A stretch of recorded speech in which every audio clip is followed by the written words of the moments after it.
I'm going to give an unusual share, and it's a deep one.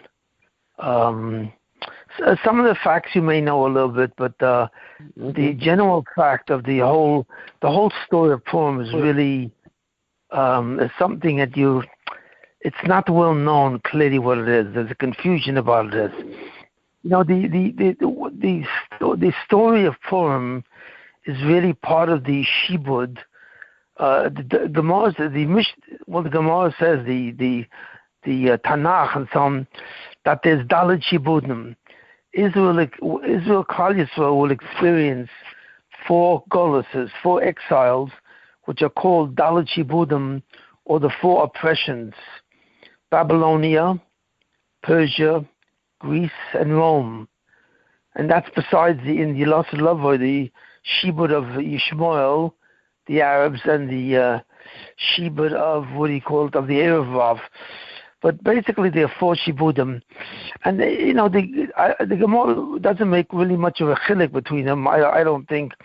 It talks about 4 different exiles, but the truth is the 4 exiles are really totally different from each other, and they are only, in a sense, related in the sense that they share basically the experience that they were oppressed. They don't even share the experience of being outside of Israel. The Babylonian Shibud was where the Jews, the Beis Hamikdash was destroyed.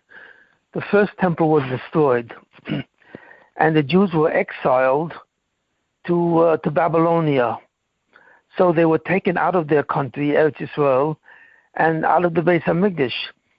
The second one is very dissimilar, because in actuality, Persia is not really a shibud. Why do I say that?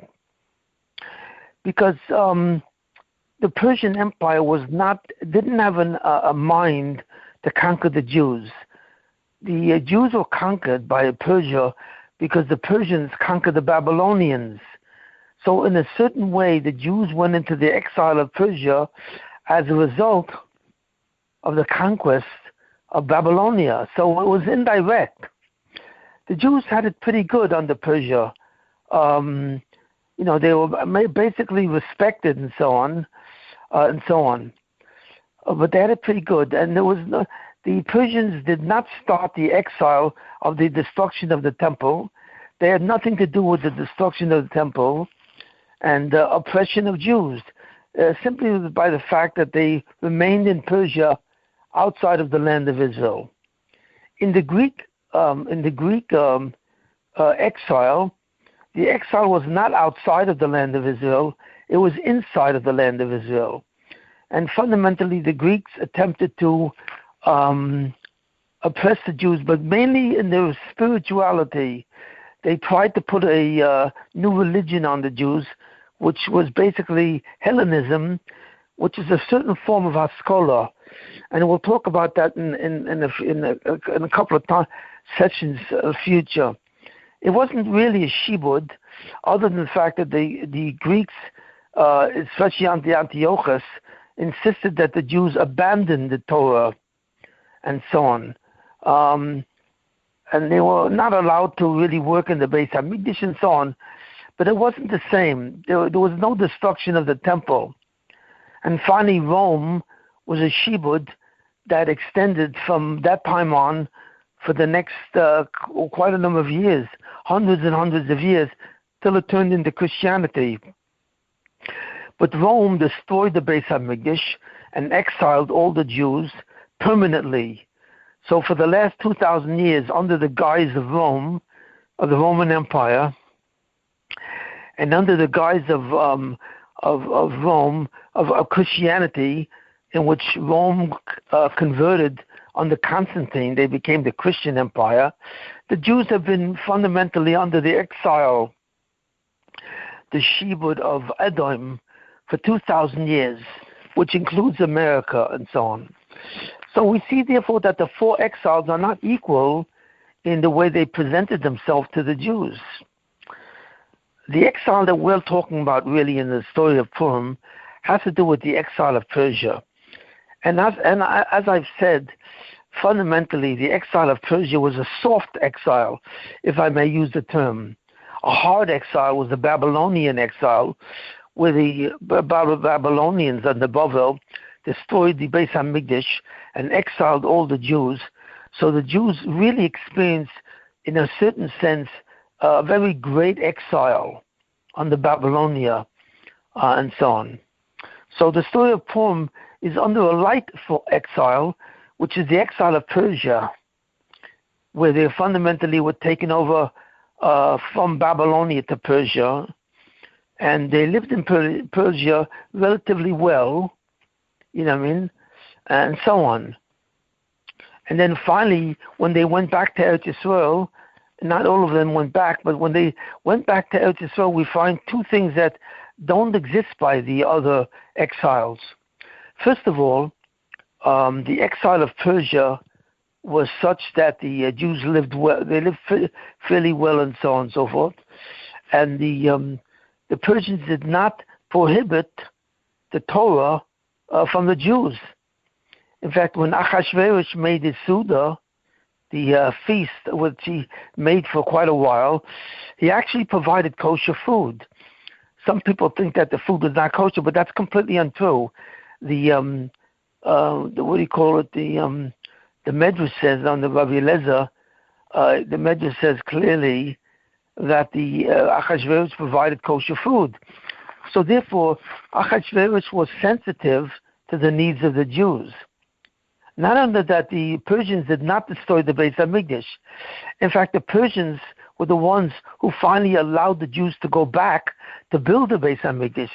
The second Beis HaMikdash was built with the permission of Cyrus, Cyrus the Great, who was actually a son of Esther. She was the son of Esther and Achashverosh. So Cyrus was really Jewish. And that's really amazing. And as the king of Persia, he allowed the Jews to go back to build the second temple. So therefore, the entire experience with Persia was completely different. It was not a truly conscious exile. And they were the ones who not only did they not destroy the Beis HaMikdash, but they allowed the Jews to go back to rebuild it. I mean, this is astonishing. So therefore, what was the tachlis of the Achashverosh and the oppression of Persia? Well, the oppression of Persia had nothing really to do directly with Achashverosh and the Persian kingdom. It had to do with Haman. It was the possible annihilation of the Jews by a decree from Haman to annihilate them all. And this was set in motion by the wiles of Amalek. So this really wasn't the Persian oppression. This was the oppression of Amalek. So before I talk about the Persians, which I will talk about in a minute, I want to talk about the Golus of Amalek, the concept of Amalek, to really understand what exactly is Amalek in our history, to understand our relationship with Amalek. So that's what I'm going to talk about now, and then I'm going to go back to the story of Purim and to discuss what happened in that time. You have to understand, what is the uniqueness of Amalek in the Torah as far as we're concerned? And the Amalek, really the uniqueness of Amalek appears with the bracha of Yitzchak Avinu, our patriarch Yitzchak. And he gave a bracha to Yaakov, which said, Hakol kol Yaakov. Now the voice is the voice of Jacob, but the hands are the hands of Esav. So he really was talking about a certain duality of two brothers.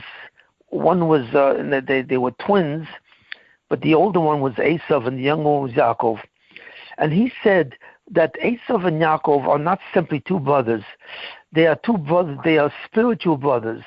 Not only are they physical twins, but they're spiritual twins in a certain sense, where they had the concept of certain tikkunim embedded in their DNA.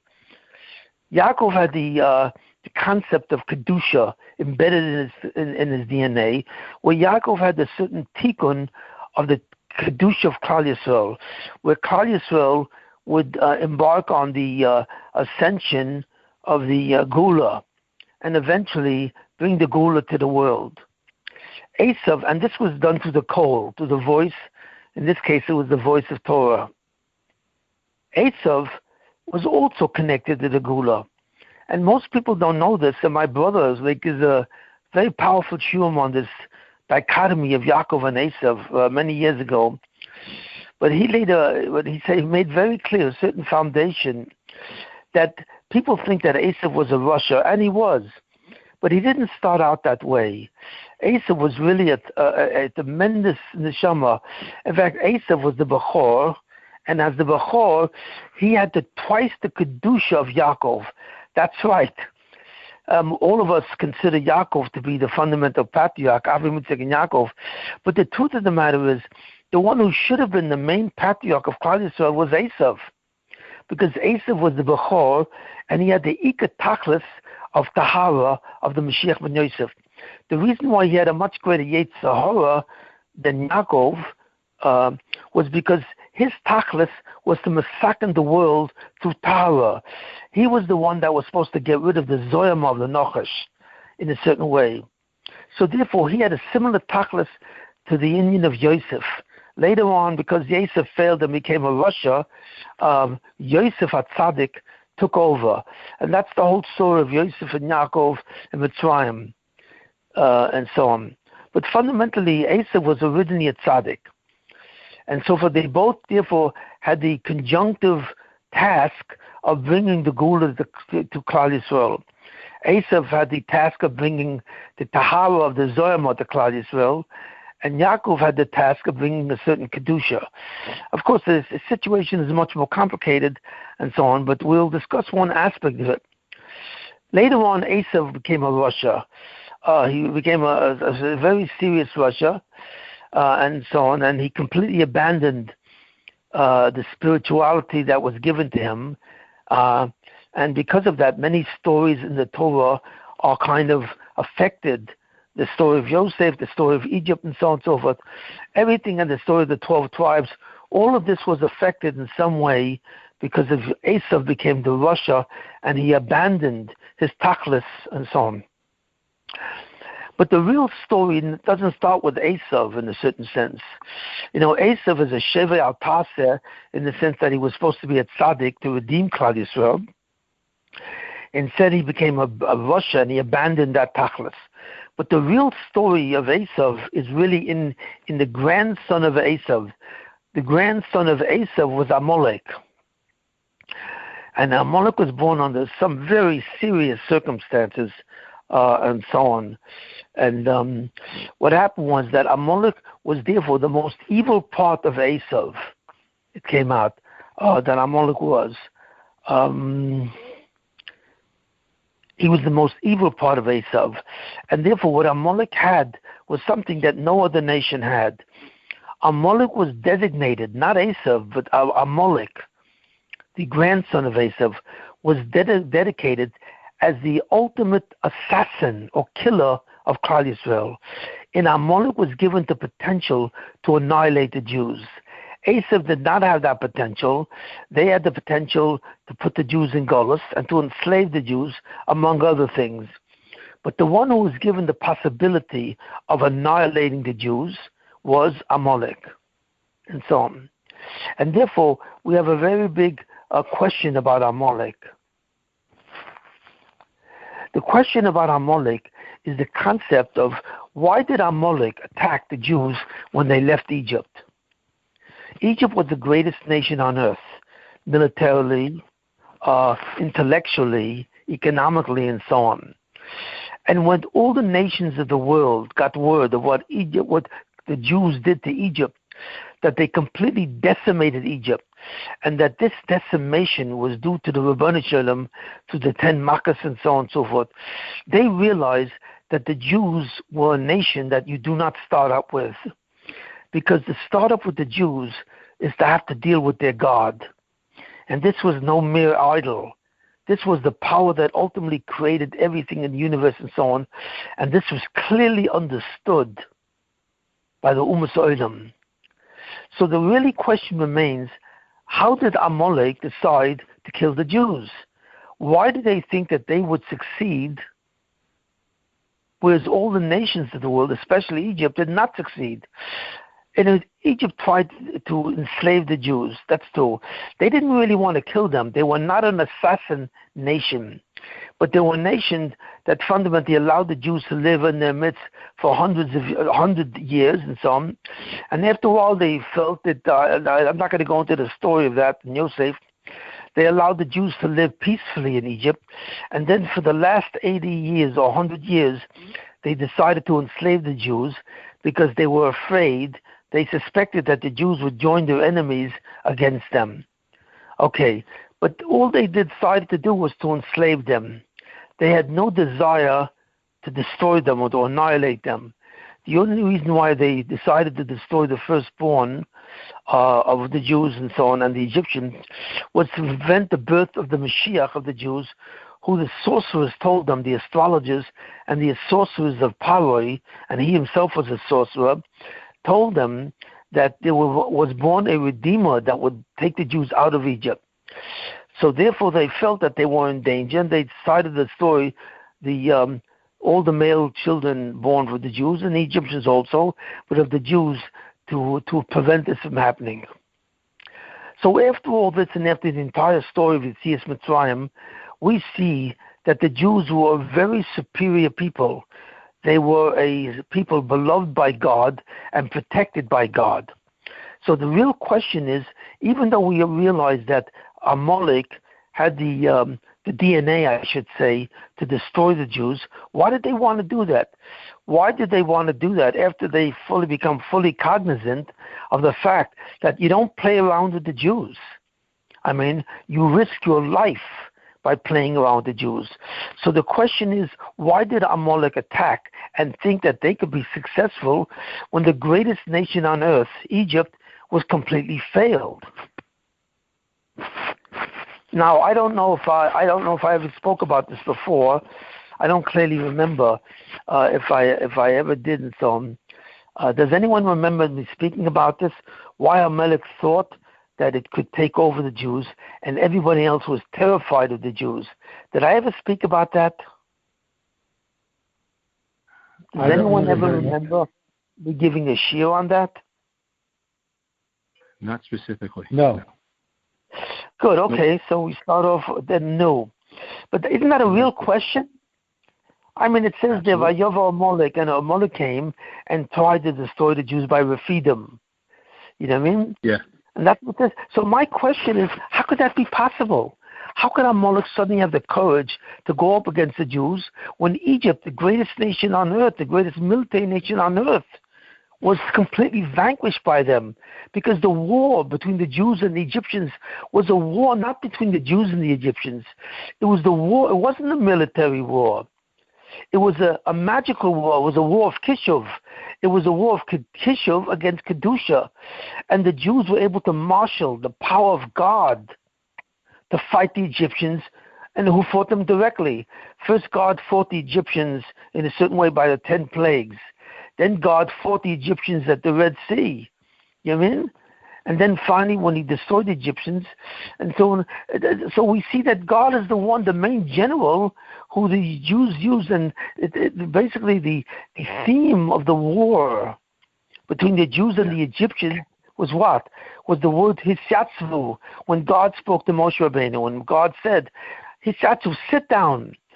And you will see your redemption. You know, that you will sit, and you will be silent.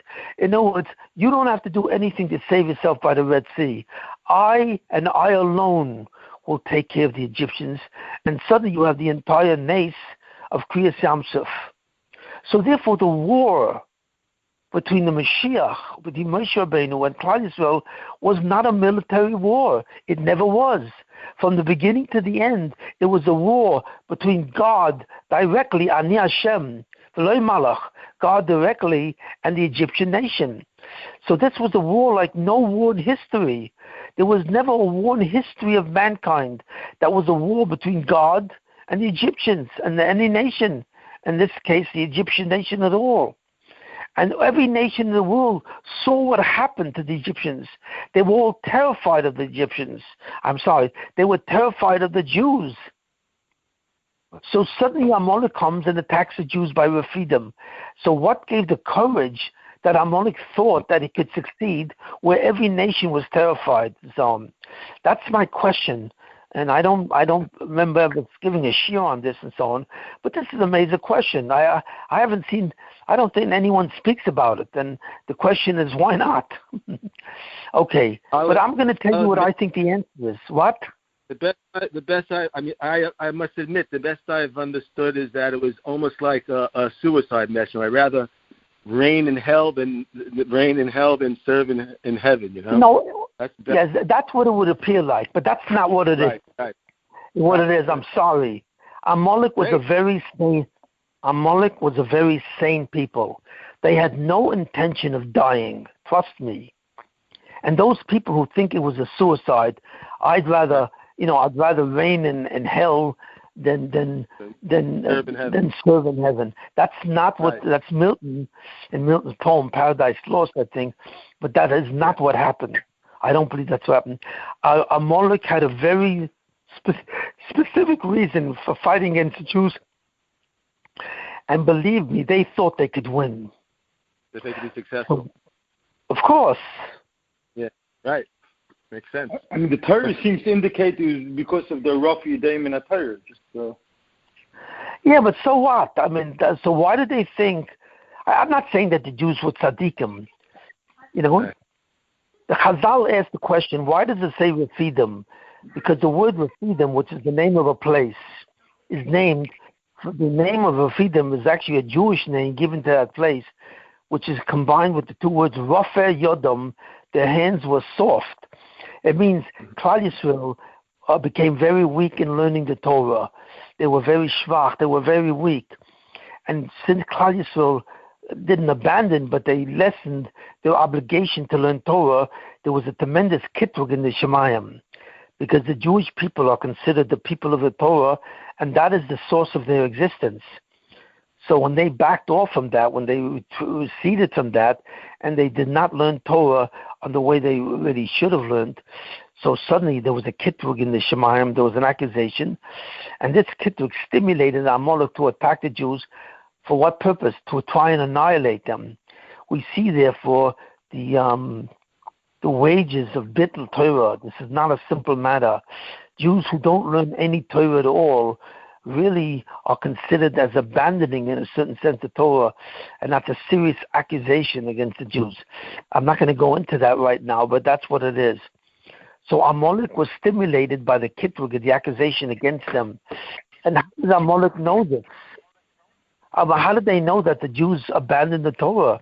They knew it from their astrology. They were very great astrologers, and they could see in heaven, astrologically. Please make sure that your phones do not pick up any noise. So they saw that there was a new kitrug against Klal Yisrael that suddenly opened them up to becoming vulnerable to a serious damage. But Amalek knows that when it goes against the Jews, it's not for the purpose of enslavement, which is usually what happens. When one nation conquers another nation, they usually use the people as slaves, and, they take the woman folk and so on as part of the slave and so on and so forth. But Amalek knew that when it conquers Israel, it would have to annihilate them. Well, so the question is, why did they think they could succeed? I mean, really, why did they think they could succeed? Because the Jews, the one thing that is Amalek, I don't know if it's clear, when the Jews do a sin that provokes a kitrug, if the Jews do tshuva for that, then God listens to that and then erases the decree of annihilation. That's something very powerful. But why did Amalek think that suddenly it can succeed when no nation succeeded before? Why? So the answer to that lies in the bracha of Yitzchak. Because they knew what Yitzchak really meant by that bracha. What Yitzchak meant by the bracha, Yadayim de'esav, Yitzchak meant that when the Jews are punished, it will be punished with the hands of the brother of Yaakov, who Esav. Esav and his progeny would be the agents of punishment for the Jews. But Amalek knew by his tradition and by certain things that he was not only able to punish the Jews, but that he was able to win In other words, Amalek knew that the only time he can actually attack the Jews through the bracha of Yitzchak would be when the Jews have a kitrug on them. In other words, if there's certain kitrugim accusations against the Jews, especially in the central purpose, which is learning the Torah, Amalek knew that they can annihilate the Jews then, and that's what they would want to do. But they knew they couldn't do anything unless there was a kitrug against the Jews. And in other words, Amalek is not a Meshigan nation that simply wants to attack Jews. It knows traditionally that the only time it has power over the Jews is when the Jews suddenly do a central hate, where they abandon their tradition and they abandon their purpose in the world. Suddenly Amalek knows that it has a chance to become the supreme nation on earth, and it attacks them for the purpose of annihilation. You see, there's a certain contract between Amalek and the Jewish people that most people are not aware of. The contract between Amalek and the Jewish nations is only one. Both of these nations, Amalek and the Jewish people, are considered are global. In other words, of all the nations in the world, there are only several nations that have the possibility of globally becoming a world power. But it's not only that. Of all the nations in the world, there's only two nations that can become not a world power, but a global power, where it suddenly becomes the main nation in the world and in the universe that can sustain its purpose. And Amalek was one of them. The tachlis of Amalek is to bring the belief in minus, in the complete abandonment of God, the complete denial of God through total meanness. That's meanness is literally the abandonment of God and so on and so forth to the world, and that they can actually influence the world to abandon the Rebbeinu Shalom. And Amalek also knew that the Jews also have that tachlis in the reverse. It was the purpose of the Jews to bring the knowledge of God to the world. So these two nations of Amalek and the Jews were really two oppositional nations. They were like natural-born enemies. One works to bring the knowledge of God and Kedusha to the world. That's the Jews. That's the Kol Yaakov. And the Yadayim and the Esav, the purpose of Esav through Amalek was to annihilate this possibility and to bring atheism to the world and the superiority of man. Man is the superior force in the world, not God. And then man is in eternal war with God about who rules the universe. Ultimately, man will take over, and that was the decree of Amalek. So therefore, these are not simply two enemy nations. These are two natural-born enemies. Each one sees automatically that the other one must be annihilated to prevent their annihilation. Amalek, in the end, must protect itself by annihilating the Jews. Because if the Jews take over the world with the knowledge of God and so on and so forth, then Amalek will be annihilated. They had this as a tradition, and therefore they're the only one. Why did Amalek think that they succeed? Because they saw this as their tachlis, so they waited. That's right. They waited until Klal Yisrael could be created as a nation, and they waited, and then Klal Yisrael had a kitrug. And as soon as there was the kitrug, that Klal Yisrael was transgressed the mitzvah of bittul Torah, and so on and so forth. Now they had their chance. They had the chance through the kitrug of bittul Torah to annihilate the Jewish people. So even though Egypt did not succeed at that, the attempt of Egypt was to enslave the Jewish people and prevent the formation of Klal Yisrael as a nation. But that was all. But Amalek had the job of annihilating the Jews, because Amalek didn't simply want to make the Jewish people as Avodah Zorahniks. They simply didn't want to spread the knowledge of Avodah Zorah to the Jews. They wanted to annihilate the Jews permanently. So this was much more severe. So therefore, the killer of Klal Yisrael, the assassination of the Jewish people, is solely done through the koyach of Amalek in his battle, in the natural battle of superiority, of spirituality in the world. So now we see how Amalek knew that it could win, even though Egypt lost. It could win because Klal Yisrael gave them gave them a certain possibility to Amalek. By abandoning the Torah, by weakening the knowledge of the Torah, and so on, by sacrificing their tachlis, it gave Amalek the supreme power to now they can do it. So Amalek therefore believed that it could now annihilate Klal Yisrael. So I think I've answered that question and so on. It had a specific position. Now, in many ways, we see this. We see this on a very deep level. And for that, I'm going to go to World War II under the Nazis. Now, the Third Reich, was considered the Amalek. They were the descendants of Amalek. Not generally the Germans, but definitely the Germans and the Austrians were considered the Amalek of this time. They hated the Jews. But why did they hate the Jews? Why did they hate the Jews and so on and so forth? So there was once an incident where Adolf Hitler was being interviewed by a reporter, I think by the Stürmer magazine, I remember it was. And the reporter asked Adolf Hitler, why is it that you hate the Jews? What is it about the Jews that you're completely committed to their annihilation? That's what he asked them. So Hitler told them the reason. He said, because the Jews are the enemy of mankind. Why? Because of their belief in God and the Ten Commandments.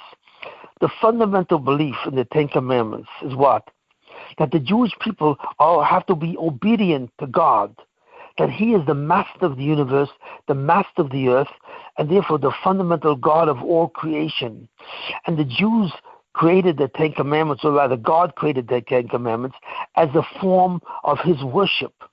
And I hate them for that. Why? Because fundamentally the assumption of the Jews is that God is in control. He rules the universe, and man must be subservient to God. But I don't believe in that. I believe that man, and man alone, is subservient. In other words, there are no principles of ethics. There's no such thing as the word no by mankind. Mankind deserves to hear the word yes. Whatever you want to do, there's no such thing as ethics. In other words, if I am jealous of my neighbor because he has more money than me, then I can kill him. If he has a better looking wife than me and so on and so forth, then I can kill him also. And so on. In other words, if I'm jealous of another person and I want what he wants, then I have full permission to kill him, because the supremacy of me is my will. My will is the most dominant force in the world. And whatever I want, I can get. The morality is, there's no such thing between right and wrong. There's only what I want. What I want is right, and what I don't want is wrong. That's it. So the concept of ethics was simply based on will. It was not based on an absolute morality and so on and so forth. So Hitler said, so the Jews have introduced the concept of morality in the world. And I hate them for it, and I have to annihilate them, to remove not only them, they are the agents of God and the agents of this morality. So therefore, who will do this? The German people will do this. And who are the German people? Hitler believed that the German people was das Übermensch. Übermensch means superior man. The Third Reich is composed of a new race, a race of the German people, the Germanic peoples, which is considered das Übermensch, the over people. They are the superior nation of the world. And therefore, we, as a superior nation of the world, means that we have to sustain the morality of will, not the morality of ethics. And therefore, anyone who is contrary to that morality has to die. And that's exactly what Amalek is. Amalek wants to destroy the Jews because they represent God. They represent God, the will of God, the subservience to God. And Hitler saw this as the greatest danger to mankind. So therefore we see that the reason why Amalek wants to destroy the Jews is not for a physical military reason. They don't want to conquer the Jews and enslave them. They don't want to conquer the Jews and take their money. This was not about robbery, which most military conflicts are about. Most military conflicts and wars are caused because of robbery. One nation wants to rob the wealth of the other nation, and that's it. But Amalek saw this as a spiritual war. It's about who will rule the world. Will the God rule the world, the God of the Jews, or will man rule the world?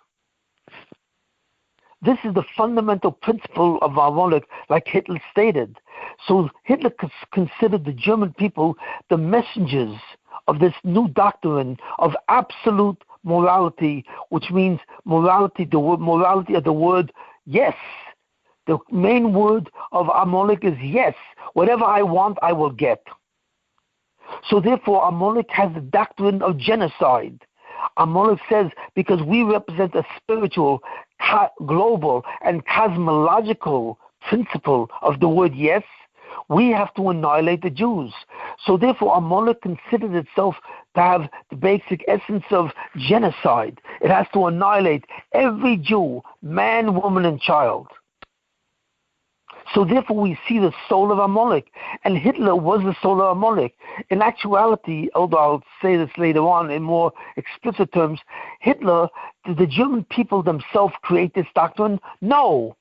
Because the Jews who lived in Germany before World War II, in the time before Hitler, in the late 19th century, in the 1800s, and the early 1900s, did not believe. They were good German citizens. They were. They fought for the Germans in World War I, even though Germany started the war. But basically, they were good citizens. They were modeled citizens. So the Jews never interfered with the doctrine and so on. And the Germans were Catholics. They were basically a Catholic nation or a Protestant nation that didn't really bother the Jews. They considered the Jews as inferior in a certain sense, but they considered them, they were free. Under the Weimar Republic, the Jews were completely free to do what they want. So what happened? Because of the Depression, Hitler gained tremendous power. And when he took over, he converted the German nation to become the nation of Amalek.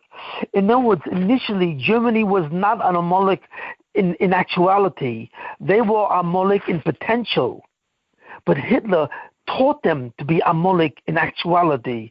Hitler made the German people into an Amalekite nation. That's what happened. The Germans were not an Amalekite nation. They were the nation of Esav, which is their grandfather. Their grandfather was Esav. But Amalek became the German nation, but German became the Amalek nation itself under the conversion of Adolf Hitler and the creation of the German Reich, the Nazis. That's what he did. So then who really was Hitler? So this is something which is very important to know. Hitler was not a normal leader of the German people because he was not a military leader. Hitler was a spiritual leader who had control over the entire German people, and he brought the German people to their shleimus. The German people as Christians were in a state of Kessin, but Hitler brought them to a madrega of shleimus where they truly became an Amalekite nation. Who does that to a nation? The answer is the Mashiach. Hitler was the Mashiach of Amalek. This is very important to realize. Hitler was not a normal ruler. He was not a normal general.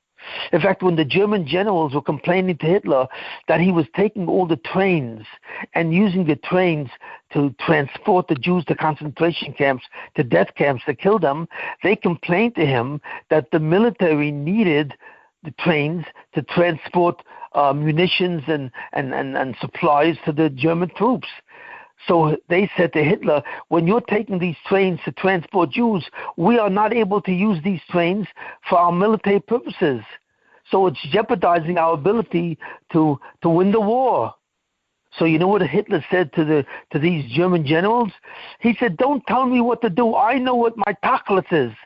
I know what my purpose is. And my purpose is to annihilate the Jews. This is the central reason why I exist. In other words, Hitler was a true Mashiach, and he said, even if it means the downfall of the Third Reich, I will do what I have to do. In fact, the last speech that Hitler gave before he died was, never forget that ultimately we will rise again to annihilate the Jews, because that's our fundamental purpose. This is a war against God. This is not a war for slaves. It's not a war for money, and so on. So therefore, Hitler was a spiritual man from the dark side. Hitler had the whole dark force in him. He knew exactly what he's supposed to do because he had the concept of Mashiach in him. He was the Mashiach of Amalek. So in that sense, we see an amazing concept that few people realize. The Germans are the natural-born enemy of the Jews. Exactly. Just like the Jews have a Mashiach who will raise them to the highest level to bring the Gula and to bring the knowledge of God like the waters cover the sea, Amalek also has a Mashiach who will raise them to the highest level of being Amalek to annihilate the Jews and bring the absolute denial of God's existence to the world. They both have a Mashiach. That's number one. Number two, just like the Jews consider themselves a chosen people, they are chosen by God to be an Am Segula and to be what? To be a Mamlechet Kahanim, to bring the knowledge of God to the world. Amalek also has a chosen mission. It's also a chosen people. That's Ubermensch.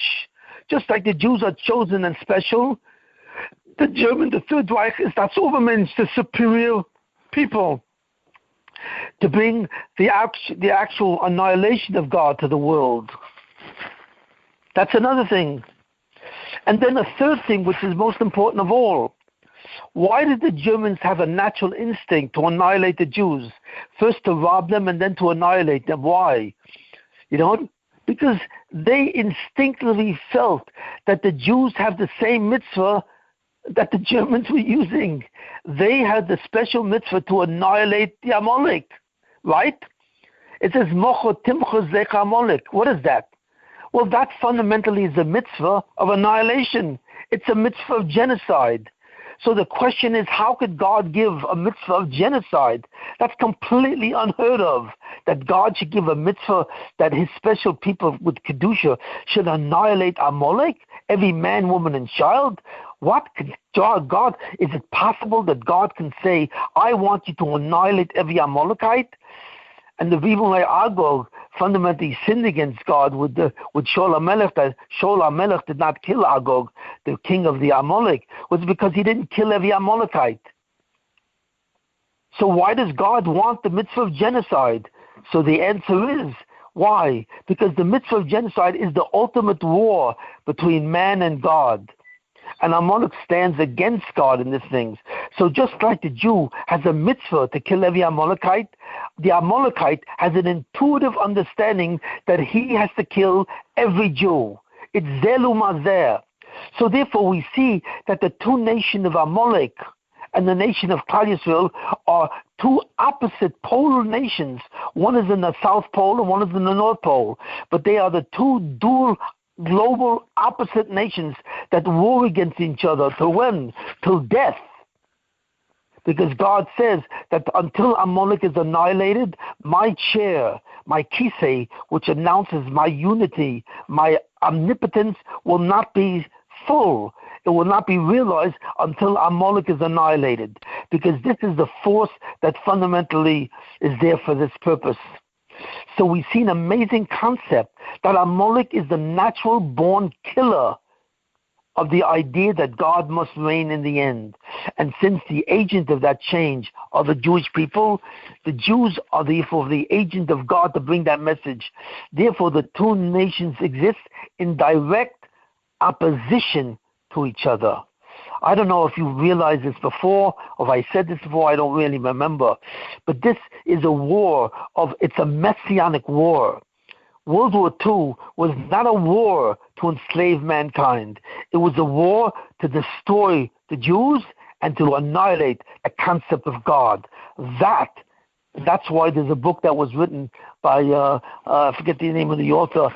The World War II is not the war against the world, it's the war against God. So now that we understand this concept and so on,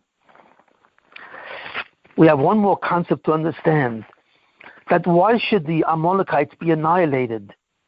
Why don't the Jews go to Amalek and try and makarov them? Why is it that the Jews have a mitzvah to makarov the world, but not to makarov Amalek? It says Amalek has to be destroyed, genocide. Well, what happens to the concept of Mamlechet Kohanim? Amalek has to be niskared. They have to be brought closer to Kedusha. Why is there a mitzvah to annihilate them? So there's something I want to say which is, I don't think is realized in any real sense. Amalek has to be annihilated because Amalek is not human. It's really not human. What does that mean it's not human? Amalek does not have free will. How does it not have free will? Because Amalek is a nation, the only human nation in the world that does not have a Yetzer Tov. Amalek is a nation that only has a Yetzer Hara. That's right. It's something that you would never believe and never realize. But Amalek does not have a Yetzer Tov. There's nothing in Amalek other than to annihilate the Jew in his panemius. And when that panemius comes out, then he goes after the Jew to commit genocide. He does not have a Yetzer Tov. He doesn't have a remnant of Kedusha in that sense. And that's why God said, you have to get rid of him. He, as long as he exists on earth, as long as he's a human being, he will be against you. He is the human manifestation of Ketugim. Whenever there are Ketugim of Klal Yisrael in its fundamental principles, Amalek is the one that's chosen by the Satan to perform the act of annihilation, of death. So I think we have a much clearer understanding of what the Inyan of Amalek is.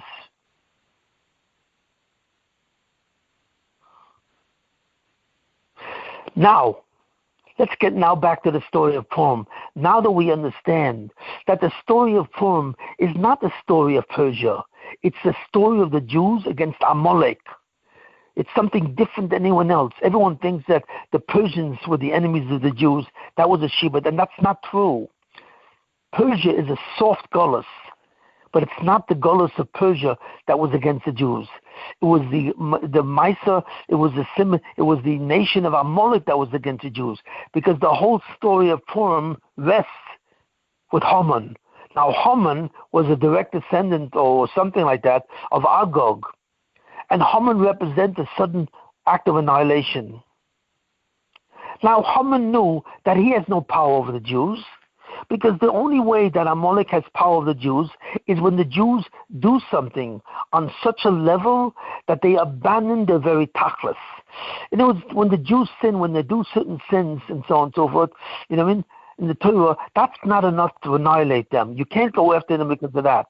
It's when the Jews simply suddenly refuse their fundamental purpose that the kitrug is so vast that it's subject to their vulnerability to Amalek. And Haman was an astrologer, or he knew astrological services.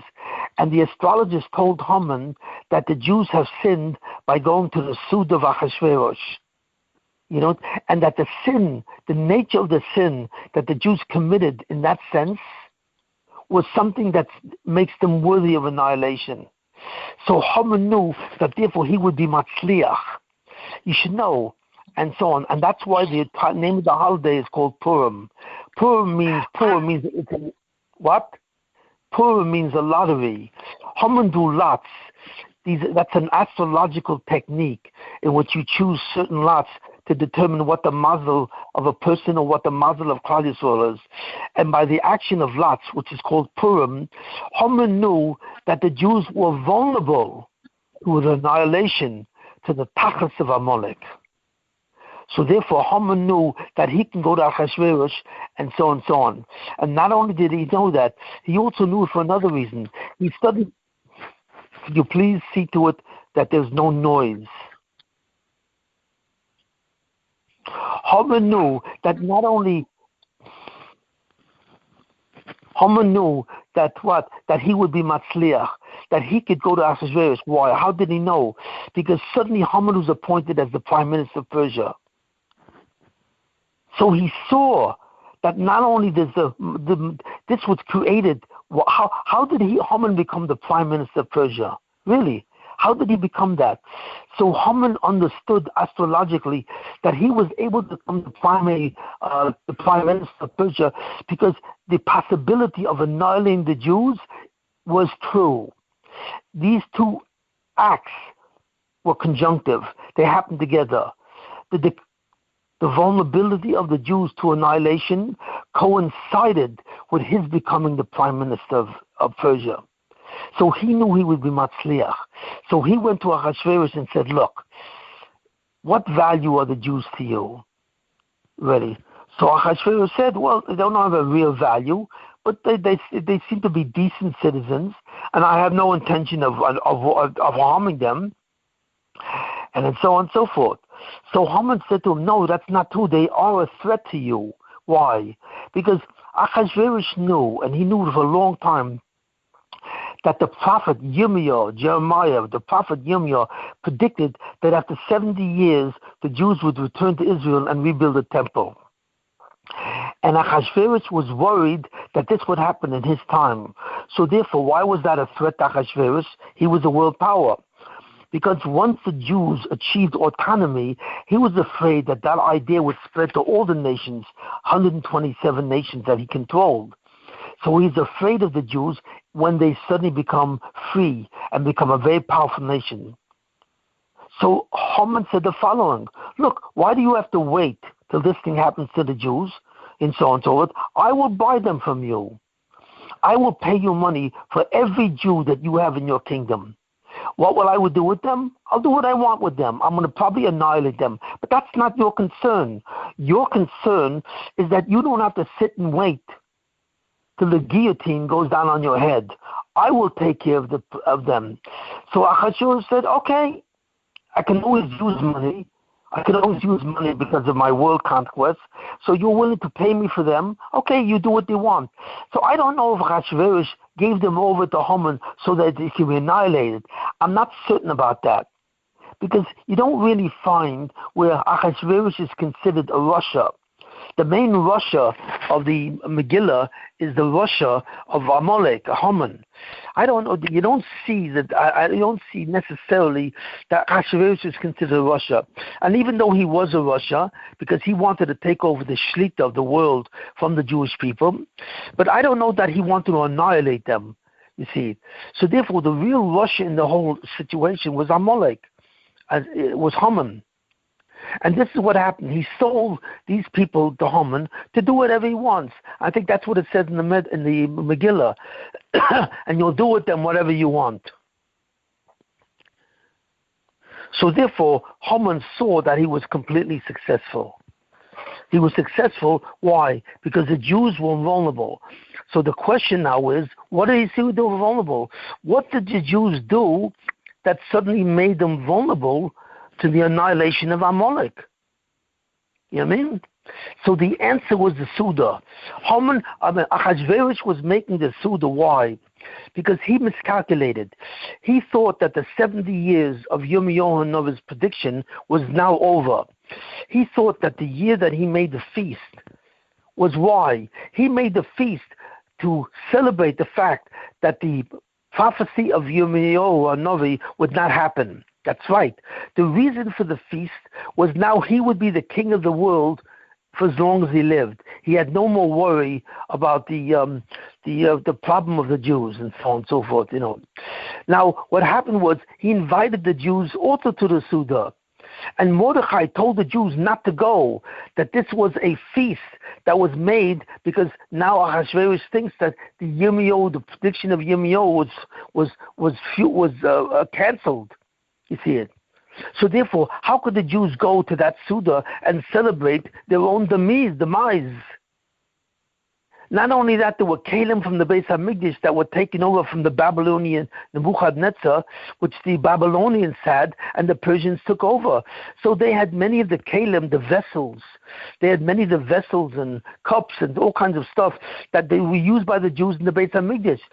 So Mordechai said to them, how could you sit by a feast, even though the feast is kosher? Because Achashverosh is doing it to respect Jewish tradition. But how could you sit at a feast which fundamentally celebrates the fact that you will never build the Beis HaMikdash and go back to Israel? In other words, you're giving up on your tachlis. The tachlis of the Jewish people is to bring Kedusha to the world, to build the Beis HaMikdash, and that would be your guarantee. So how could you give up on that whole process and simply accept the fact that from now on you are all Persians? You are allowing a conversion to take place whether you realize or not. Well, you are converting from being a Jew with a certain tachlis of Kedusha to becoming a Persian, where you'll be part of the Persian Empire. This is an abandonment of who you are. This is the most fundamental fact of what a Jew is. So Mordechai told them, do not go to the Seudah. And what happened? The Jews went to the Seudah. I don't know why they wanted the Seudah. Maybe they wanted to have a good meal. Most Jews, they would like to have a good meal. Maybe they wanted to have food, very good food, or maybe something else. Maybe they didn't care so much about the Judaism. They didn't think it was important. They lived already many years in Persia, so therefore they accepted the fact that it would no longer be a Jewish population. It didn't say that they gave up the mitzvahs. That it didn't say, but they gave up spiritually the realization that they had a certain tachlis of an Am Segula and a Mamluk Kohanim. So they gave up the tachlis of Mamluk Kohanim minimally.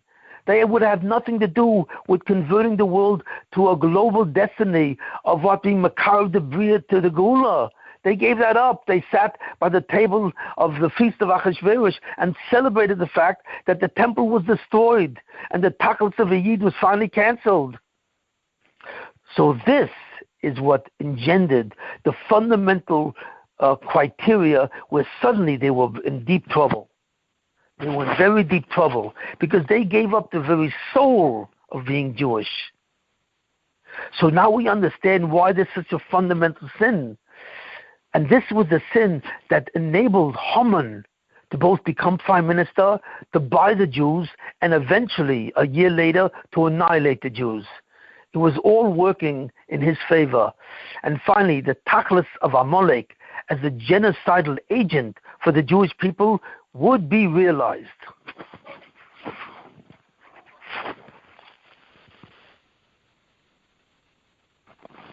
What happened?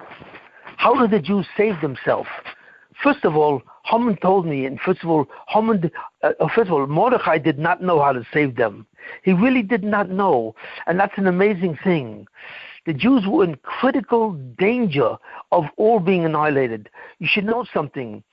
There was only 2 times in history where the Jewish people could have been annihilated as a totality. The first time was in Egypt, when the entire Jewish nation was located in Egypt. So therefore, if the Egyptians had decided to annihilate the Jews, every one of them, man, woman, and child, they could have done it, because they were all under the domination of ancient Egypt. The second time in history when this was possible was by the Persian Empire, because all the Jews in the world basically at that time lived, except for a remnant, they lived in Persia. So therefore they were all under the domination of Persia, you see. So therefore it was possible to do something that was never possible at all, to annihilate all the Jews as one nation together. So Mordechai said, I don't really know what to do. He didn't really know what to do. So he told Esther, you have to some way do it. The reason why you were made queen of Persia is in some way you're connected to the vulnerability of the Jews and the permission given to Amalek to annihilate the Jews. So you have to go to Achashverosh, even though you know that it's a death penalty of anyone who goes without permission. You have to go to him. You know what I mean? So Queen Esther said, okay, I will go to them. And even though I am killed, I will be killed. But I will give my life. And not only that, it was more than that. It was worse. Because Chazal say, when Esther came to Achashverosh and offered herself to Achashverosh, in a certain sense, that confirmed the fact that now she willingly gave herself to Achashverosh. So therefore she lost the ability to be the wife of Mordechai, which Chazal says she was also. I'm not clear on why that is, but she lost that ability. So Achashverosh, so what happened? Esther Malka gave up her life, not only for the Jewish people, also for her husband Mordechai. And Mordechai told us, you have to do this, even though it means you and I can never be together. So that's what she did. And what did she request? She said, in order for me to save the Jews, they have to do 2 things. First of all, they have to fast for 3 days, and I will fast too. Why is that a tshuva? What does fasting have to do with the Jews giving up the thing? Because the Jews went to participate in the Seudah of Achashverosh, which is a feast. Well, what's involved in a feast? What's involved in a feast is eating.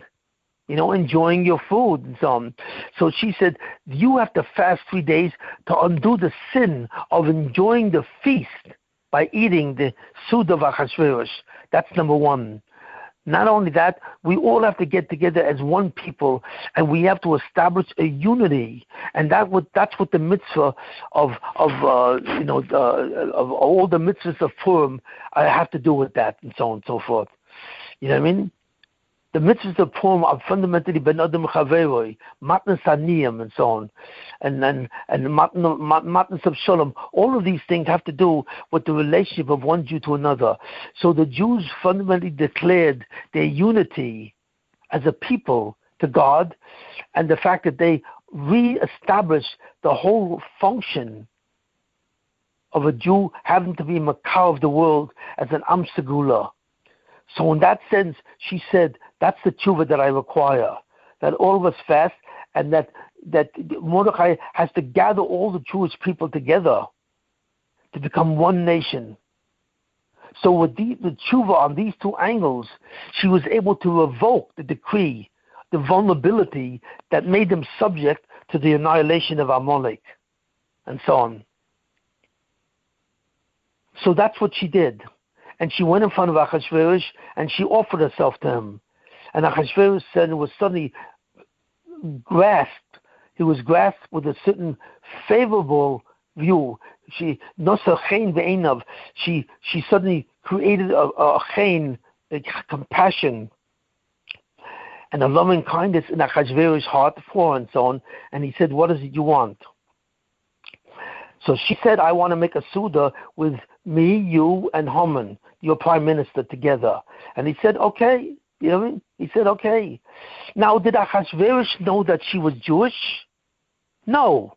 I don't believe Achashverosh really knew, because Mordechai specifically told her not to tell him that she was related to him, in effect was his wife, nor that she was Jewish. He didn't want Achashverosh to know, you see it. Okay, so she made the Suda and said she wants to make another Suda. And of course, Haman felt he was a privileged individual. And suddenly the fall of Haman started at that time. Why?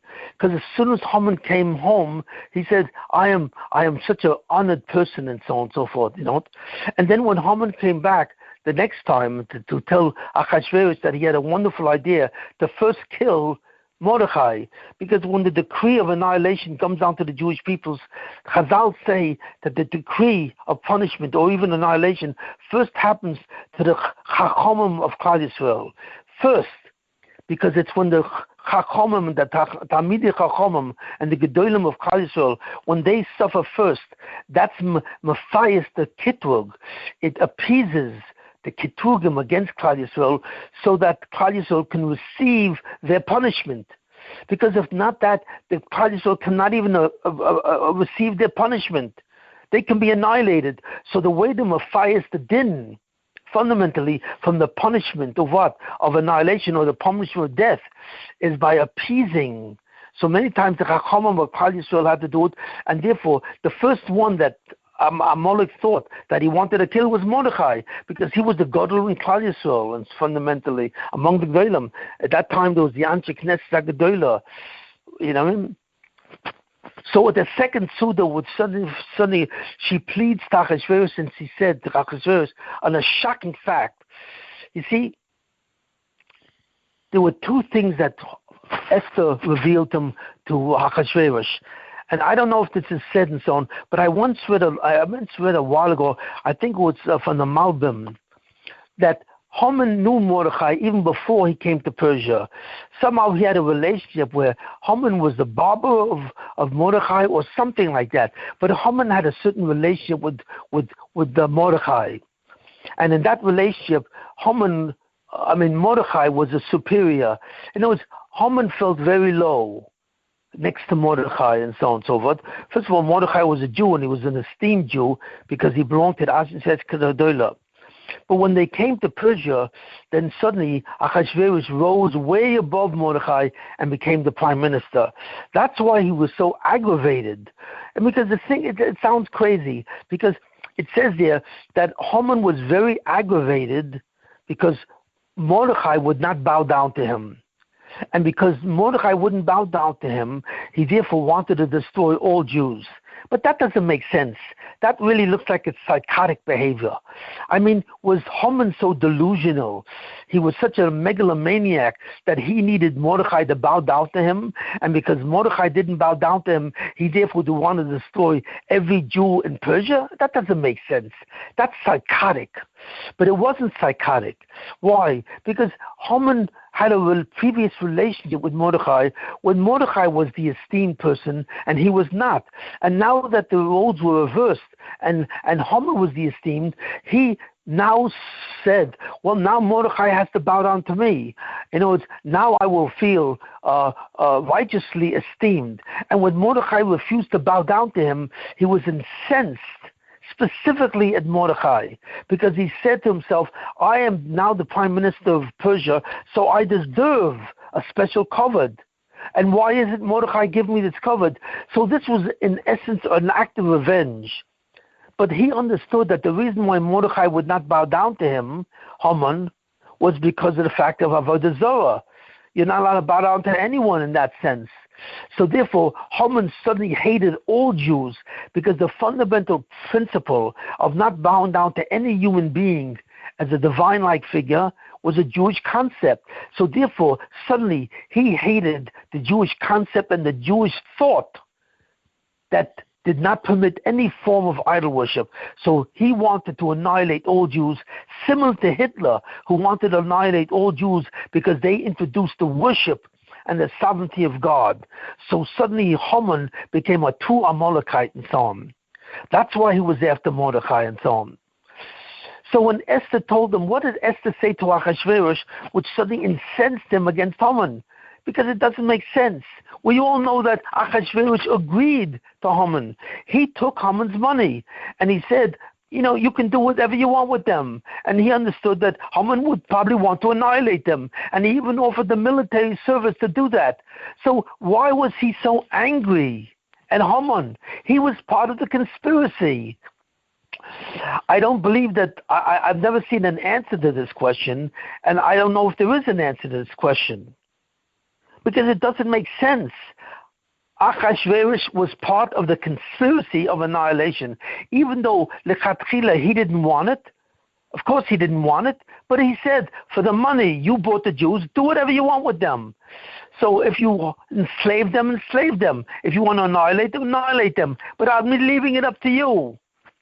So therefore, why was Achashverosh so angry when Esther Hamalka, Esther the queen, revealed to him what Haman wanted to do? This is the question. Do any of you have an answer? I'm asking you a question. I didn't answer it earlier. Because Achashverosh didn't know what Haman is going to do. He didn't know Haman is going to. That's what he said. He didn't know he was going to kill him. He sounded surprised when Esther told him. No. He said, "Mihu zevezehu." You don't understand. Well, Achashverosh did not know. He didn't know clearly if Haman was going to do it, but he suspected it or he knew it. He agreed with it. He sold the Jews to Haman. He said, "Do whatever you want with them. That's all. Don't bother me. You do it. You paid for them. Genocide, maybe genocide was extreme in his eyes too." No. He is not as good of a king as you think.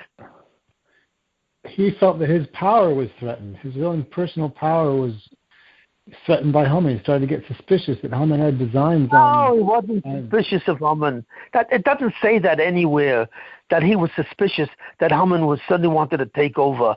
There's no evidence for this. This is purely your suppositions. Yeah, but now he's going to kill Esther too, because Esther was sold to Haman as well. See, he's going to steal the queen from Achashverosh, and Achashverosh maybe felt that he did it underhandedly. He knew that she was Jewish. Oh, now you're saying something. Because Achashverosh did not know that Esther was Jewish. And suddenly, when Esther revealed to him that I am Jewish too, in other words, contractually, by the contract you signed with Haman, I am included in the decree of Haman. I will be annihilated, or whatever it is, or he'll extort me. In other words, Haman is not simply after the Jews, but he is after your queen. You remember what Achashverosh said when he walked back into the room and he saw Haman lying on the couch or doing whatever it was that he was doing? He said, are you also after my wife? He said, are you after Halik Boish es Amalka Imi Baboyas? Are you after my queen also? Now, did Achashverosh think that Haman was seducing Queen Esther while he was in the house? Of course not. Of course, Achashverosh realized if he wanted to seduce Esther, even if he could, he can't do it while he was there. He was just there 5 minutes ago, and he walked out because he was enraged. You know what I mean? Why was Achashverosh enraged at Haman? Because he suddenly realized that what Haman was doing, he was not only including the Jews for annihilation, he was including his wife, because his wife was Jewish. And therefore, she was subject to the decree, to the contract that he made with Haman for the money. And legally, he couldn't get out of it. Even though he was king, he would have a hard time getting out of it. So therefore, Haman could suddenly have the control of his queen. That's what he meant. Are you seducing my wife with me in the house? In other words, in front of me, while she is queen, you want to take her away from me? What you want to do for her? I don't know. You know what I mean? Well, maybe you want to kill her, but I don't think you want to kill her. I think you want to make her your woman. I think you're just taking her to be with her and so on. You know, so therefore you're going to extort her. You're going to say, look, Esther, you're a Jew, and therefore I have control over you. And if you don't submit to me in being my woman, becoming my queen, or in some sense the wife of being the prime minister, I'm going to include you in the death sentence of all the Jews. That's probably what Haman was doing. He was including Esther in the death sentence of all the Jewish people. And that's what Mordechai meant. You remember Mordechai said to Esther, he said, he got the lemachus be'es kazois, right? In this time, what did Mordechai mean? In other words, what he was saying to Esther, who knows? You think that if you don't do anything, that you will escape. All the Jews will be killed and you won't be touched. But who knows that you also will be affected. You will not be able to free yourself from the decree that's against all the Jews. Now, I don't know if Mordechai understood in Nevuah that in the end, Esther herself would become part of that decree. I don't know if Mordechai realized that Haman had his mind on Esther alone. Esther, the queen of Persia, that he wanted her. And that's probably that's what Achashverosh said. Are you after my wife also because she's Jewish? So what are you going to do? You're going to extort her and say, I'll let you live only if you become my wife? You divorce the king and you become my wife? And you will legally be able to do that because I signed every Jew over to Haman to do whatever he wants to do. So therefore, Achashverosh is telling you that's the reason for suspicion. Why did he think that Haman is wanted to seduce? Why did he think that Haman wanted to seduce? Why did he think that Haman wanted to seduce Esther Malka? It doesn't make sense. That's a chutzpah ne'rah. Who would suspect that the prime minister? 1 second.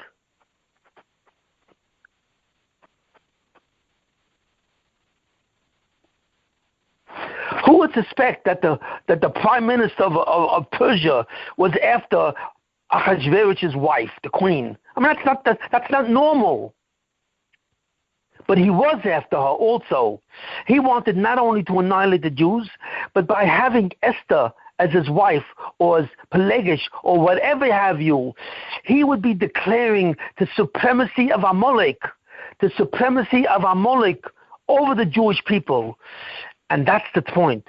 The reason why Rome, Titus, took a prostitute on the Beis Hamikdash, on the Mokum Hamikdash, on the Evan Jasiah, to have relations on the Evan Jasiah, because in that way he was declaring, I am the God of the Jews. I am greater than the Beis Hamikdash. You see it. So that's why sometimes having relations with a woman is considered an act of supremacy. And that was the same feeling that Rabbi Akiva ben Yosef had when he saw that the wife of Turnus Rufus, Tina Rufina, would become his wife. He realized that it means that the Jewish people would overcome the Roman occupation, and he as the Mashiach would have supremacy, which later on he saw wouldn't happen. But that's an act. Many people don't realize that the act of having relations with a woman is a certain act of shlita. It's an act of supremacy that indicates overall that a person is victorious over their enemy. So in that sense, Haman may have thought that if he could conquer the queen herself, and she would be some kind of woman to him to have a relation with her, it would not only be a physical act and so on, it would also be a spiritual act where he has dominion over the Jews spiritually. You see it. And maybe that's what Mordechai meant when he said, he got the Malchus.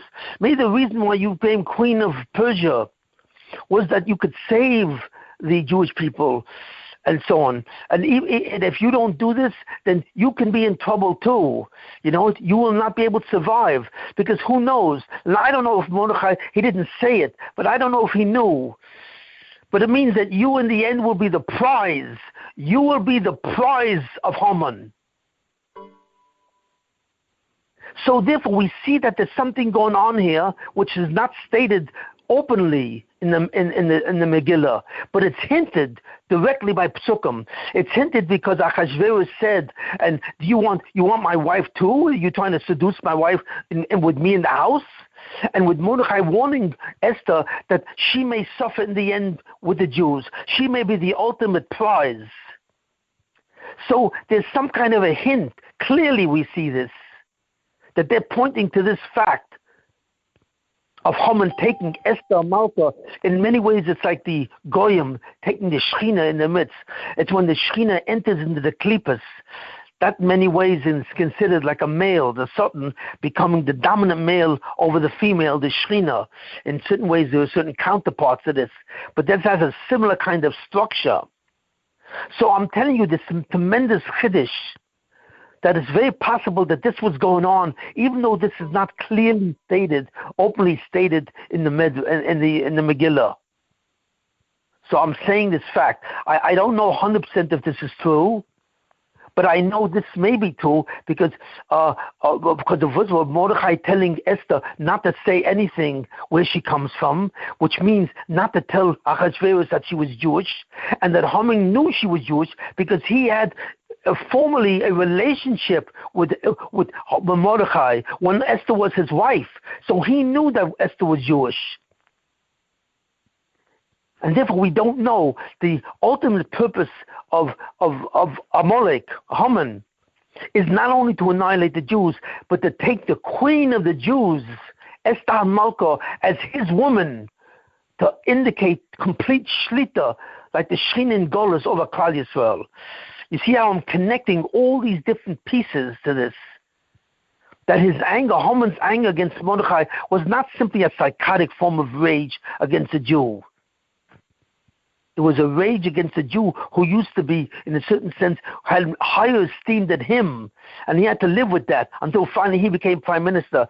So this was the ultimate act of revenge against the principle of Avodah Zarah in Judaism. You see how I'm completely interpreting the whole picture in a different way, which now makes sense. So what do we see? We see here that the story of Achashverosh is very different. Now, finally, what exactly is the aspect of the Golus of Persia? First of all, as I said, the Golus of Persia is not a true Golus because they didn't initially conquer Jews. The Jews were conquered by Babylonia and given over to the Persians. That's number one.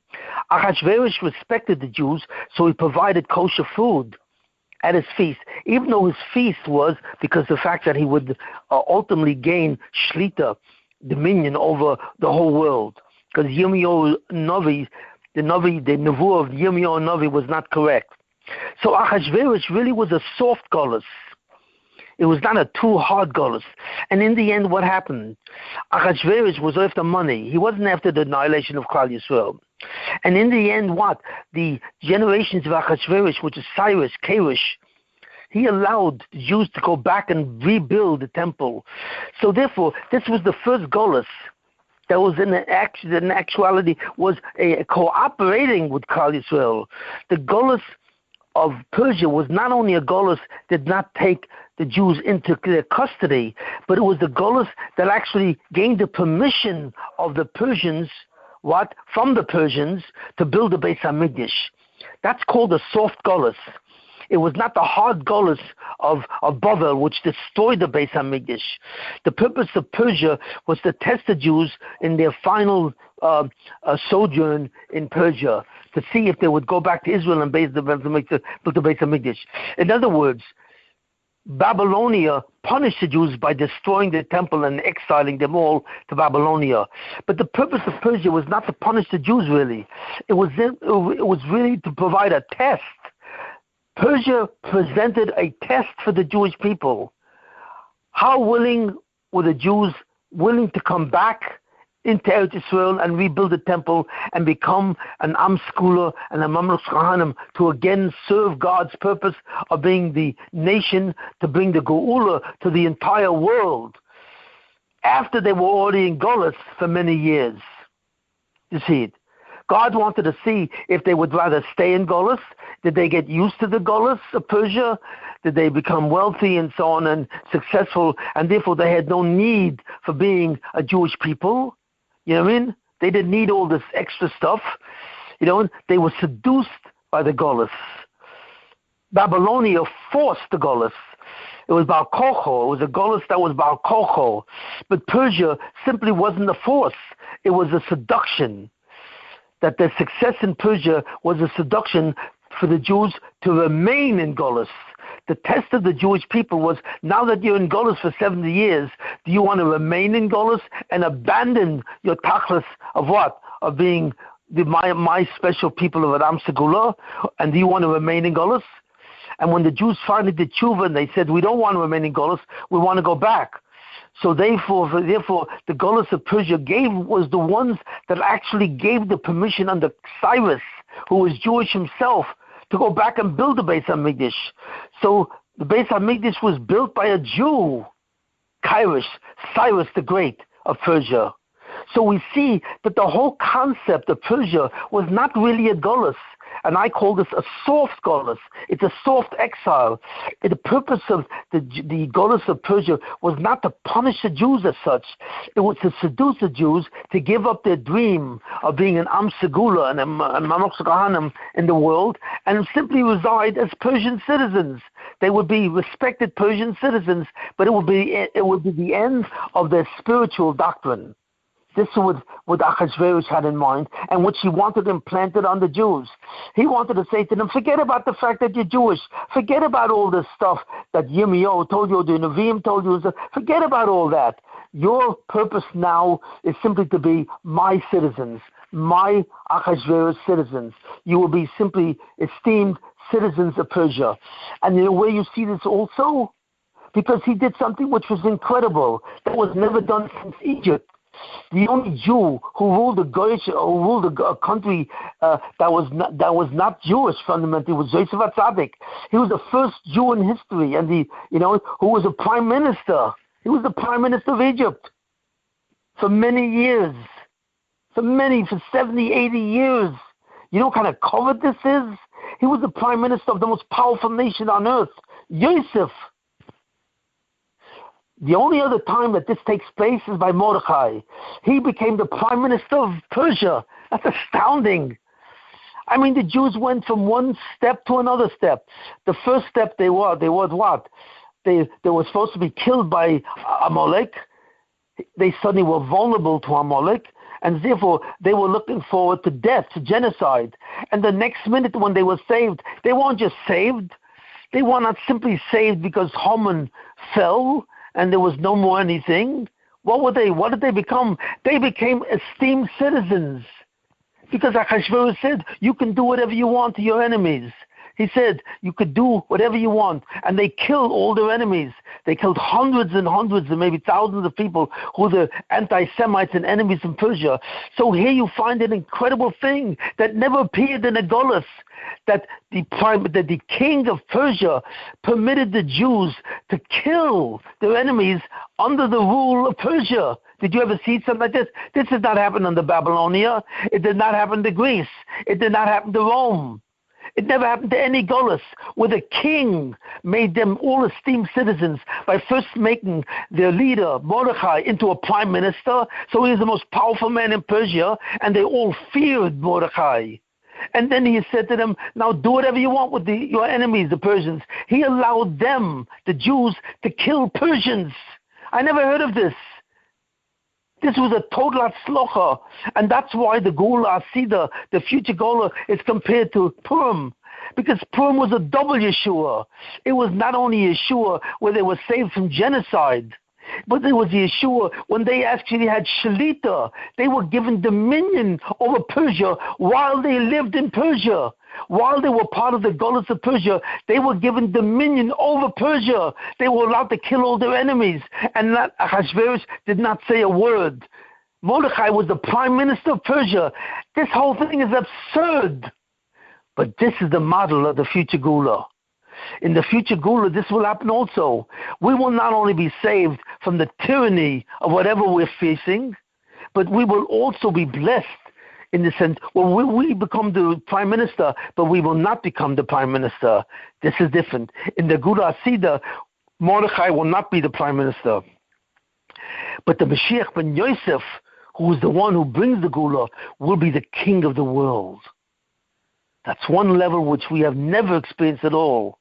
When every Golas will end, there will be no more tyranny, no more oppression, and the Jews will be the most esteemed humans on earth.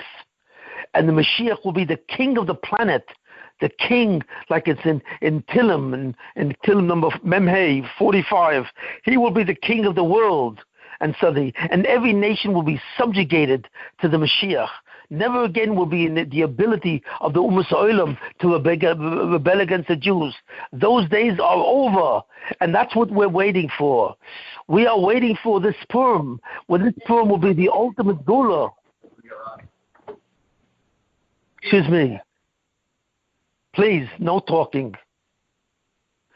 This Purim will be the ultimate Gula, we hope, in the sense that what happened to the Jews then will happen now, where we will not only lose the oppressiveness and tyranny of the Umas Olam, the Christians and the Umas Olam and so on and so forth, we will lose the oppression of all of them, and we will also become suddenly the royalty, the B'nai Malchus of the Umas Olam.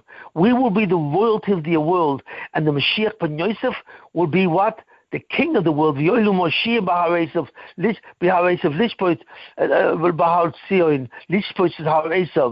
Jews will become the kings of the world, and so on and so forth. And so therefore we will be one step above Mordechai. Mordechai was the prime minister, but we are destined to be royalty. We will become the nation that will be on the destiny of the Jews, which is global, to be an Am Skula and a Am Kohanim, where the Rabboni Shalom has the Malchus of the Bria, and the Yichud of Kal Yisrael with the Rabboni Shalom would slowly spread to the entire world. God has the kingdom and so on. You know what? I once asked the Ridnitzer Rebbe a long time ago. I said to him, what is this thing about this whole thing of human history? What's this whole battle between the Mashiach and the Umas Olam and so? Well, what's really going on here? And you know what he said to me? Very simply, in a couple of words, he said to me, you know what the battle is? Mahotzatim with Malchus. This is all about Malchus. That's it. That's all he said to me. this whole story of human history, of all of humanity, this whole story has one theme: Malchus, royalty, the king of the world. And that's what the Jews are destined for, to be the ultimate nation, the ultimate global destiny. Hakol Kol Yaakov, that the voice is the voice of Jacob to bring the Gula, and we would have that Malchus and spread that to the entire world.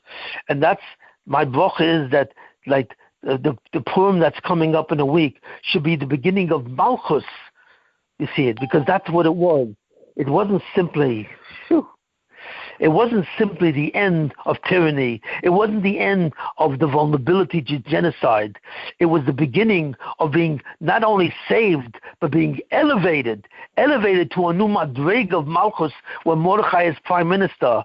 And therefore we should be zoicha to the parsha, not even a prime minister, where the Mashiach will not simply be the prime minister of the world.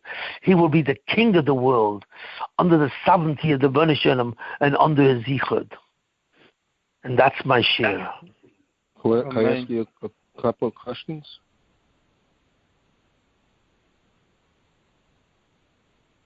Any questions? Yeah. Can I ask you a couple of questions? You still have questions? Yeah.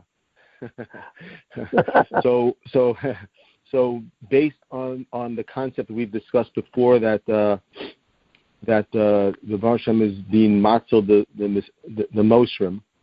My question to you is, do you have anything to comment on as far as what, at this juncture, Amalek's role would still be in the Gula process, along with the Erev Rav and Persia? I mean, like, would you see what's going on at this juncture? Have anything to say? No, it's not clear.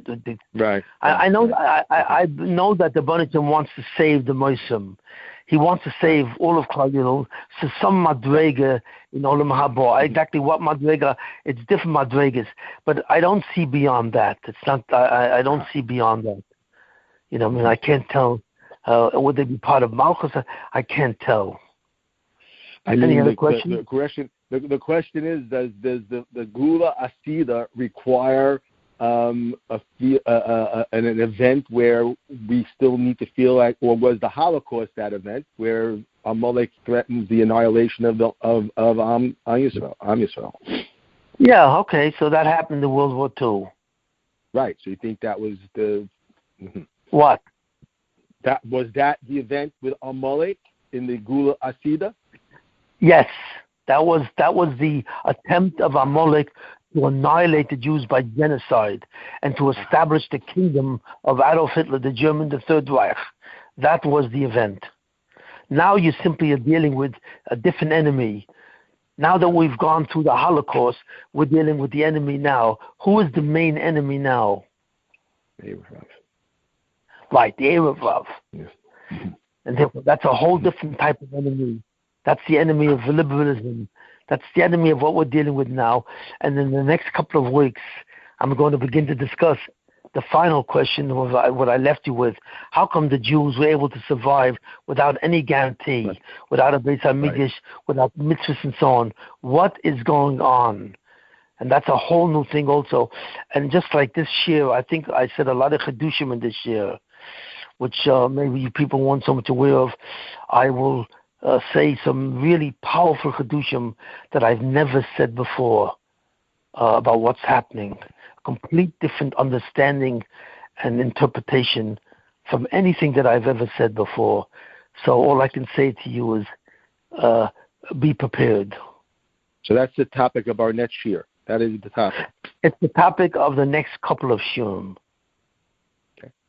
We went through 4 processes. We're up to the last 4 processes, I believe. What's that?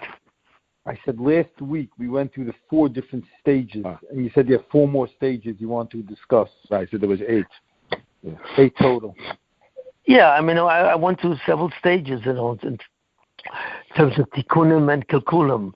There was a kilkul and there was a tikkun. There was a kilkul and then there was a tikkun. Right. Yeah. But I won't say those stages. We will go through the rest of human history and tell you exactly what's been happening the last 2,000 years. Shimon, something yes. you didn't discuss in this week's share, but Chal is very busy with it, that that the Mesa Purim required an hog of Chachma. Ima Bina wasn't sufficient to bring this nest. Does that fit with your structure? How you understand Purim? Yes, it does. I mean, because what does that mean? What does that mean? You don't need Nuvu, you need Chachma. Because what's the essence? What is the essence of the Geula Asida? What's the essence? Will it be run by Nevuah or will it be run by Chachma Haskalah? Clearly Haskalah. Right. That's what it means.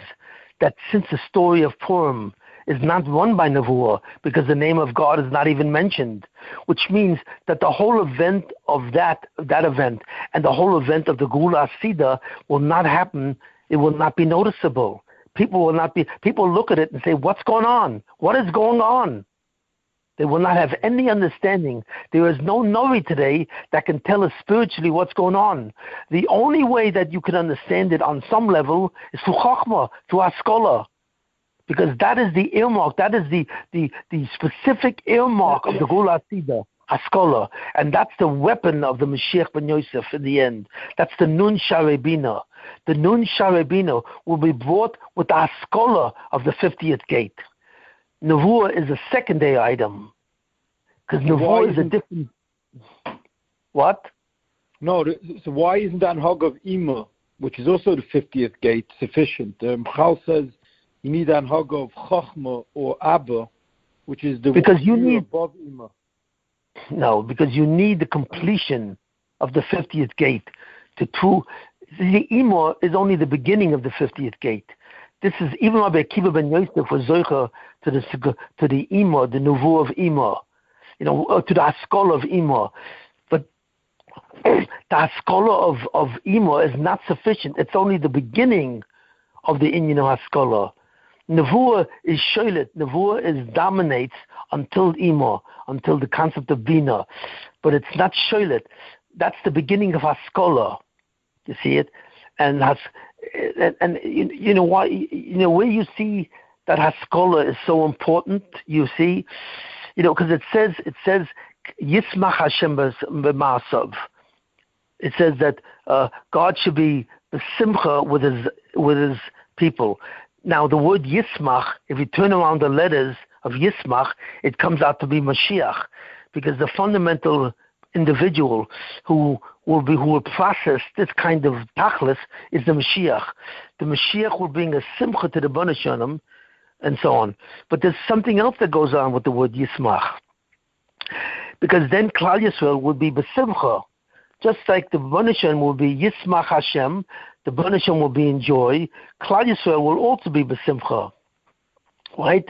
So Klal Yisrael has the same thing, but the word besimcha, if you turn around the letters, what does it come out to be? Besimcha, the word beis, sin, mem, chesed. What is that? No, but I said that already. The Mashiach will bring a simcha to God, but then the Jews will be what? Will be besimcha. And what is simcha? It's the notarikon. If you take the letters of the word besimcha and turn it around, it equals what word? When will Klal Yisrael be besimcha? Will they be besimcha because they have nevuah, right? In the time of Mashiach, it says that Klal Yisrael will be neviim. But is that the reason for their simcha? No. What is the reason for their simcha?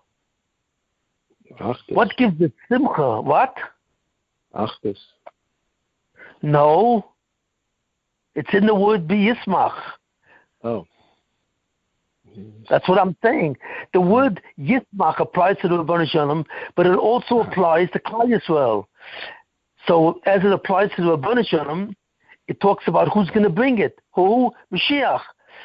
But B'simcha, as it applies to Klal Yisrael, is contained in what word? What will the Mashiach give to Klal Yisrael that Klal Yisrael does not have b'nevuah? It's in the word B'simcha. Does anyone know? No.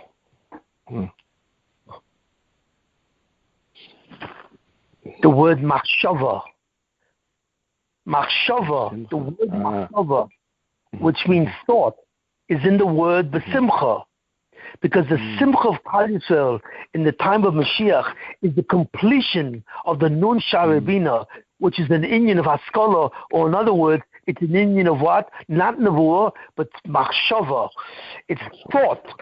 Klal Yisrael will reign supreme by its Machshava, and that will be a simon of the Nun Sharabina, which is Machshava. And that's how Klal Yisrael achieve its Simcha. You got that? Yeah. Nice. Very nice. And the word Yismach with the Vav. Machshava. No, the word. No, it's not the word. It's a Besimcha. Klal Yisrael will be Besimcha. Besimcha. You know, it will be Yitzmach Hashem b'ma'asav. God will have Simcha because of the Mashiach. He's the causative agent. But what will be the state of Klal Yisrael? It will be a state of Besimcha, in joy, and that's represented by the word Machshava. Machshava. And that's why Haskalah is the most important ingredient in the Yemos HaMashiach. So I tried to fulfill my obligation to every one of you asked me if I should give an advance share. Well, I don't know if I should ask you, did I do it or not? In certain ways, I hope that I will fulfill your expectations. But you guys are a tough crowd. You know, you're self-judging and you're a tough crowd. You know. So I'll let you think about what you want to say. Okay. Shimon, I want to quote what Shlomi mentioned earlier. I want you to get the full quote, so you should know. I don't know, maybe you have a certain take on it.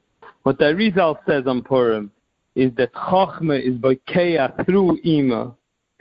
Goes through Ima. The side of Chachma goes through Ima, goes all the way down to Zah, and it connects all the way to the level of Rachel. Usually, Chachma has a zivug with Ima, and then Ima connects to Zah, and then Zah connects to Rachel. But on Purim, it goes straight. It circumvents its Pakeah, the side of Abba, so Arach, that it goes through all these spheres, and it like somehow circumvents them and pushes them to the side, or goes through them, and it connects all the way to Rachel. Right. You want to know what that means? Take the Shekhinah out of the Golus. Yeah, what does that mean? Well, look, normally I don't comment on Kabbalistic terminology, at least not yet. But I will answer that if Shlomo's asking that question, because what it means, it goes through Imo down to Zeir Ampen. When something goes through Zeir Ampen, what does that mean? It means it transforms Zeir Ampen. It's a lashon of transformation. In other words, not only is Ima transformed, but Ima's connection with Zeir Ampen is also transformed. So everything is transformed until Rachel. Rachel is the terminal point of Haskalah, of Machshava, of Tahara. It's the terminal point of the Nun Sharebina, which simply emanates from Rachel. Because the whole thing is connected to the Yesod of Rachel. Rachel gave birth to the Mashiach ben Yosef. You see it? So therefore, the whole inyan of Mashiach ben Yosef is the Hashlama of Chochmah, of Haskalah. So it means it goes right straight to Ima, straight to Zoh, and goes all the way to the final point, the terminal point, which is where the Shekhinah is, because Rachel is a Bechina, a certain aspect of the Shekhinah. And the Shekhinah itself will suddenly be an illumination. It's a light of what? Is it a light of Nevuah? Yes. But what's the greatest light of the Shekhinah? What is the greatest light of the Shekhinah of all? Teferes b'yad Tor, Chochmah, Haskalah. Teferes. Teferes does not come from Nevuah. Teferes comes from Haskalah. And the ultimate Gula will be everyone will suddenly understand what went on. Why?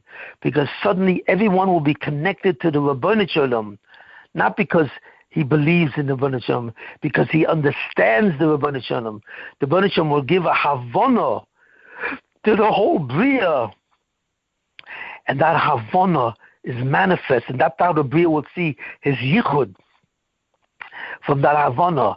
And that's why it says, it's called Dova Nelam Yova B'Mishpat.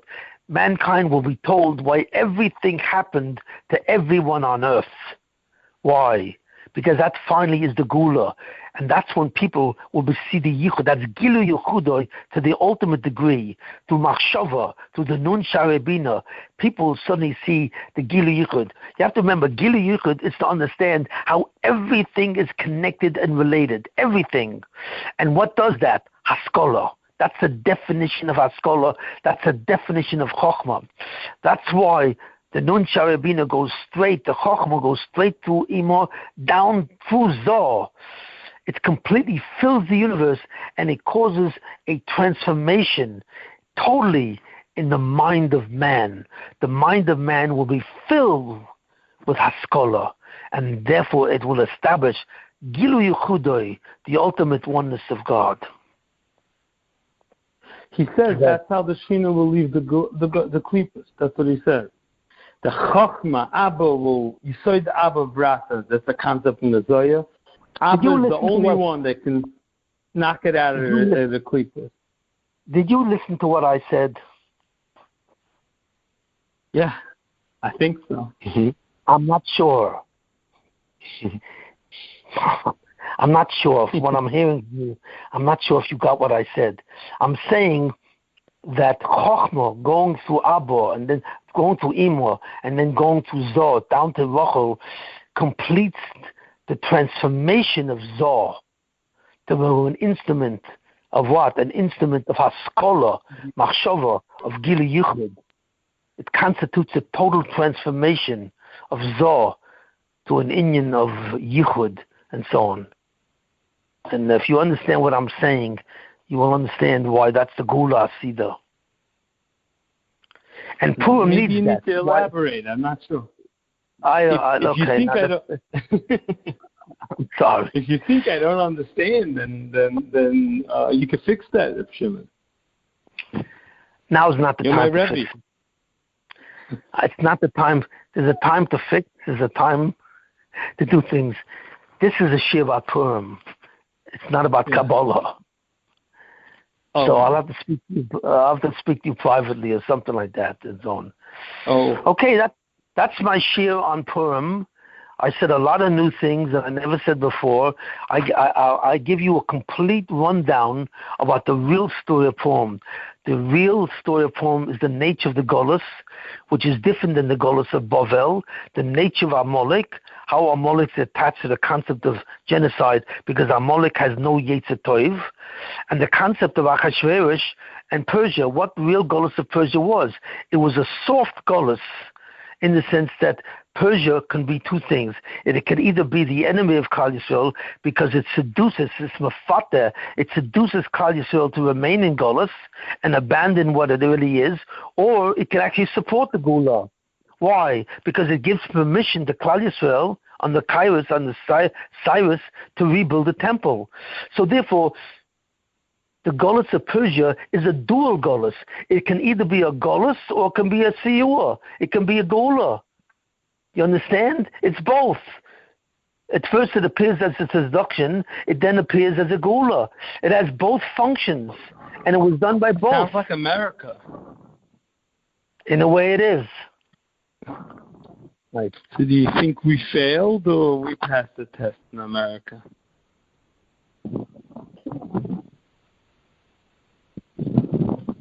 Well, one way or another, we're passing the test.